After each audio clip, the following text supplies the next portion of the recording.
এই কারণেই রোনাল্ডোকে ফুটবলের বাপ বলা হয়। দেখো এখানে পর্তুগাল ভার্সেস ম্যানচেস্টারের খেলা হচ্ছিল, আর ম্যাচের শুরুতেই একটা ম্যানচেস্টারের প্লেয়ার সোজা গিয়ে হিট করে রোনাল্ডোর পায়েতে, আর সেই আঘাতেই মাঠ ছাড়তে হয় রোনাল্ডোকে।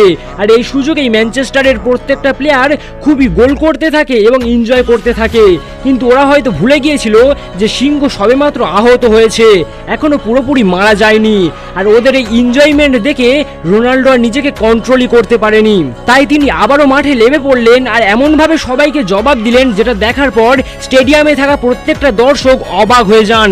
এখন তোমরাই ওই ভিডিওটাকে দেখো, কিন্তু তার আগে প্রত্যেকবারের মতো যারা ক্রিশ্চিয়ানো রোনাল্ডোর রিয়েল ফ্যান তারা কমেন্টে CR7 লিখবে, আর ভিডিওটাতে লাইক করে সাবস্ক্রাইব করতে ভুলবে না।